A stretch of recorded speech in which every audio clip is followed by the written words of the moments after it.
Hi ಎಲ್ರಿಗೂ, ಹೇಗಿದ್ದೀರಾ ಎಲ್ಲ? So guys, welcome back to grammar Kannadiga YouTube channel. So ಹಿಂದಿನ ವಿಡಿಯೋಲಿ ನಾವು ಡಿಸ್ಕಸ್ ಮಾಡಿದ್ವಿ ಕ್ವಶನ್ ಟ್ಯಾಗ್ ಅನ್ನೋ ಟಾಪಿಕ್ನ. ಸೊ ಅದರದ್ದು ಪ್ರೀವಿಯಸ್ ಇಯರ್ ಕ್ವಶನ್ಸು ಏನೇನು ಕೇಳಿದ್ದಾರೆ ಎಲ್ಲ ಡಿಸ್ಕಷನ್ ಮಾಡಿದ್ವಿ. ಸೊ ಇವತ್ತಿನ ಕ್ಲಾಸಲ್ಲಿ ನಾವು ಹೊಸ ಟಾಪಿಕ್ ಜೊತೆ ಬಂದಿದ್ದೀನಿ. ಟಾಪಿಕ್ ಹೆಸರು ಲ್ಯಾಂಗ್ವೇಜ್ ಫಂಕ್ಷನ್ಸ್ ಅಂತೇಳಿ ಕರಿತೀರಿ. ಸೊ ನೀವು ಕೇಳಿರ್ತೀರ ಲ್ಯಾಂಗ್ವೇಜ್ ಫಂಕ್ಷನ್ ಅಂತ. ಸರಿ, ಬನ್ನಿ ಆಗಿದ್ರೆ ಈ ಲ್ಯಾಂಗ್ವೇಜ್ ಫಂಕ್ಷನ್ಸ್ ಅಂದ್ರೇನು, ಎಕ್ಸಾಮ್ಸಲ್ಲಿ ಯಾವ ರೀತಿ ಕೇಳ್ತಾರೆ ಅಂತ ಡಿಸ್ಕಸ್ ಮಾಡೋಣ. ಸೊ ಇಲ್ಲಿ ಏನಂತ ನೋಡೋದಾದರೆ, ನಾವು ವಿವಿಧ ಉದ್ದೇಶಗಳಿಗೆ ಭಾಷೆಯನ್ನು ಬಳಸುತ್ತೇವೆ. ಭಾಷೆಯ ಆ ಕಾರ್ಯಗಳನ್ನು ಫಂಕ್ಷನ್ಗಳೆನ್ನುತ್ತಾರೆ. ಸಾಮಾನ್ಯವಾಗಿ ಈ ಕೆಳಗಿನಂತೆ ಲ್ಯಾಂಗ್ವೇಜ್ ಫಂಕ್ಷನ್ಗಳನ್ನು ಪಟ್ಟಿ ಮಾಡಬಹುದು. ಸೊ ಲ್ಯಾಂಗ್ವೇಜ್ ಫಂಕ್ಷನ್ಸು ಯಾವ್ಯಾವುದೆಲ್ಲ ಬರುತ್ತೆ ಅಂತ ನಾನು ಕೆಲವೊಂದೆಲ್ಲ ಲಿಸ್ಟ್ ಮಾಡಿದ್ದೀನಿ. ಇದಲ್ಲದೆ ಇನ್ನೂ ಸುಮಾರು ಲ್ಯಾಂಗ್ವೇಜ್ ಫಂಕ್ಷನ್ಸ್ಗಳು ಬರುತ್ತೆ. ಸೊ ನಾವು ಎಕ್ಸಾಂಪಲ್ಸ್ನ ಸಾಲ್ವ್ ಮಾಡುವಾಗ ಯಾವ್ಯಾವ್ದು ಬರುತ್ತೆ ಅಂತ ಒಂದೊಂದಾಗಿ ನೋಡ್ತಾ ಹೋಗೋಣ.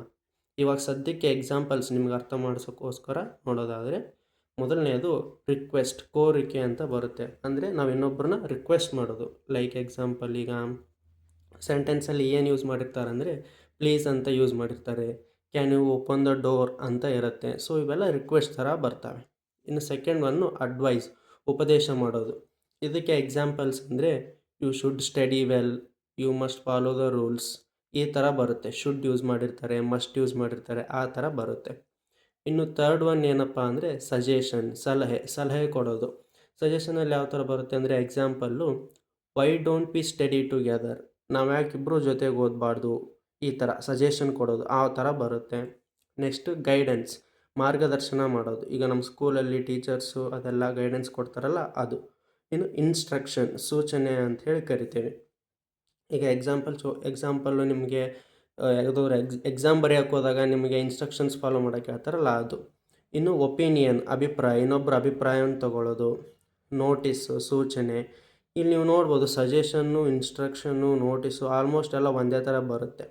ಸಜೆಷನ್ನು ಮತ್ತು ಇನ್ಸ್ಟ್ರಕ್ಷನ್ಗೂ ಇರೋ ವ್ಯತ್ಯಾಸ ಏನಂದರೆ, ಇನ್ಸ್ಟ್ರಕ್ಷನ್ ಅಂದರೆ ನೀವು ಎಕ್ಸಾಮ್ ಸೆಂಟ್ರಿಗೆ ಹೋಗಿರ್ತೀರ, ಅಲ್ಲಿ ನಿಮಗೆ ಕೆಲವೊಂದು ಇನ್ಸ್ಟ್ರಕ್ಷನ್ಸ್ ಹೇಳ್ತಾರೆ, ನೀವು ಅದನ್ನು ಮಸ್ಟ್ ಆ್ಯಂಡ್ ಶುಡ್ ಫಾಲೋ ಮಾಡಲೇಬೇಕು.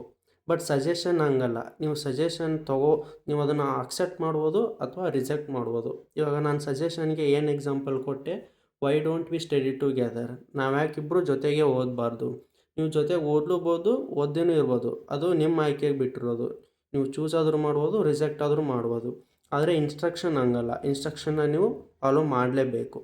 ಇನ್ನು ನೋಟಿಸ್ ಅಂತ ಬಂದಾಗ ಅದು ಕೂಡ ಸೂಚನೆ ಅಂತ ಹಾಕ್ಕೊಂಡಿದ್ದೀನಿ ನಾನು.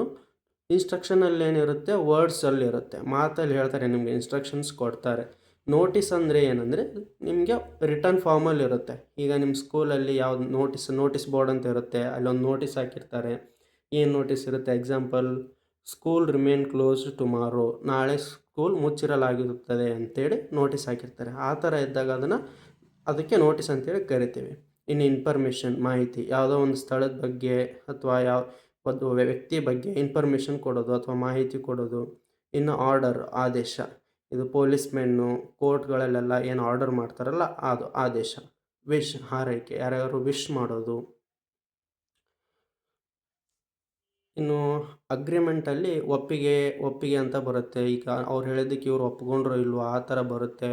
ಇನ್ನು ಕನ್ಫರ್ಮೇಷನ್, ದೃಢಪಡಿಸಿಕೊಳ್ಳುವಿಕೆ, ಯಾವುದೋ ಒಂದು ವಿಷಯ ಹೇಳಿ ಆದಮೇಲೆ ಅದನ್ನ ಕನ್ಫರ್ಮ್ ಮಾಡ್ಕೊಳ್ಳೋದಾಗಿರ್ಬೋದು, ದೃಢಪಡಿಸ್ಕೊಳ್ಳೋದಾಗಿರ್ಬೋದು. ಈ ಥರ ಕೆಲವೊಂದಿಷ್ಟು ಲ್ಯಾಂಗ್ವೇಜ್ ಫಂಕ್ಷನ್ಸ್ಗಳು ಬರ್ತವೆ. ನಿಮಗೆ ಎಕ್ಸಾಮಲ್ಲಿ ಏನು ಮಾಡ್ತಾರೆ ಅಂದರೆ ಒಂದು ಕನ್ವರ್ಸೇಷನ್ ಕೊಡ್ತಾರೆ, ಒಂದು 4-5 ಲೈನ್ ಇರೋದು, ಇಬ್ಬರ ಮಧ್ಯೆ ನಡೀತಿರೋ ಒಂದು ಕನ್ವರ್ಸೇಷನ್ನ ಕೊಟ್ಬಿಟ್ಟು ಅದರಲ್ಲಿ ಒಂದು ಲೈನನ್ನು ಅಂಡರ್ಲೈನ್ ಮಾಡ್ತಾರೆ. ಈ ಅಂಡರ್ಲೈನ್ ಮಾಡಿರೋ ಲೈನ್ಗೆ ನೀವು ಲ್ಯಾಂಗ್ವೇಜ್ ಫಂಕ್ಷನ್ನ ಬರೀರಿ ಅಂತ ಕೊಟ್ಬಿಟ್ಟು ನಿಮಗೆ 4 ಆಪ್ಷನ್ ಕೊಡ್ತಾರೆ. ಅದಿಷ್ಟೂ ಕನ್ವರ್ಸೇಷನ್ ನೀವು ಓದ್ಕೊಂಡು ಆ ಸಿಚುವೇಷನ್ಗೆ ಯಾವ ಲ್ಯಾಂಗ್ವೇಜ್ ಫಂಕ್ಷನ್ ಸೂಟ್ ಆಗುತ್ತೆ ಅಂತ ಡಿಸೈಡ್ ಮಾಡಿ ನೀವು ನಿಮ್ಮ ಆಪ್ಷನ್ನ ಸೆಲೆಕ್ಟ್ ಮಾಡಬೇಕಾಗಿರುತ್ತೆ. ಸೊ ನೆಕ್ಸ್ಟ್ ವೀಡಿಯೋಲ್ಲಿ ಕೆಲವೊಂದಿಷ್ಟು ಸಿಂಪಲ್ ಎಕ್ಸಾಂಪಲ್ನ ನಾವು ನೋಡೋಣಂತೆ ಫಸ್ಟು, ಆಮೇಲೆ ಪ್ರೀವಿಯಸ್ ಇಯರ್ ಕ್ವಶನ್ಸ್ಗೆ ಹೋಗೋಣ. ಒಂದಿಷ್ಟು ಸಿಂಪಲ್ ಎಕ್ಸಾಂಪಲ್ಸ್ ನೋಡಿ ಆದಮೇಲೆ ನಿಮ್ಗೆ ಯಾವ ಥರ ಇರುತ್ತೆ, ಯಾವ ಥರ ಬರೀಬೇಕು ಅಂತ ಒಂದು ಐಡಿಯಾ ಬರುತ್ತೆ. ಸೊ ನೆಕ್ಸ್ಟ್ ವೀಡಿಯೋದಲ್ಲಿ ಕೆಲವೊಂದಿಷ್ಟು ಸಿಂಪಲ್ ಎಕ್ಸಾಂಪಲ್ಸ್ನ ತೊಗೊಂಬರ್ತೀನಿ. ಸೊ ಇವತ್ತಿಗೆ ಇಷ್ಟು ತಿಳ್ಕೊಳ್ಳಿ, ಲ್ಯಾಂಗ್ವೇಜ್ ಫಂಕ್ಷನ್ಸ್ ಅಂದರೆ ಏನು ಅಂತ. ಕೆಲವೊಂದಿಷ್ಟನ್ನ ಇಲ್ಲಿ ಲಿಸ್ಟ್ ಮಾಡಿದ್ದೀನಿ, ಯಾವುದ್ಯಾವ ಲ್ಯಾಂಗ್ವೇಜ್ ಫಂಕ್ಷನ್ಸ್ ಇದೆ ಅಂತ. ಇದ್ರ ಬಗ್ಗೆ ಸ್ವಲ್ಪ ನೋಡ್ಕೊಂಡಿರಿ. ನೆಕ್ಸ್ಟ್ ವೀಡಿಯೋಲಿ ನಾನು ಒಂದಿಷ್ಟು ಸಿಂಪಲ್ ಎಕ್ಸಾಂಪಲ್ಸ್ನ ಹೇಳಿ ನೆಕ್ಸ್ಟ್ ಪ್ರೀವಿಯಸ್ ಇಯರ್ಗೆ ಹೋಗೋಣಂತೆ. ಸೊ ಗೈಸ್, ಇದು ಇವತ್ತಿನ class. Thank you so much. Stay tuned.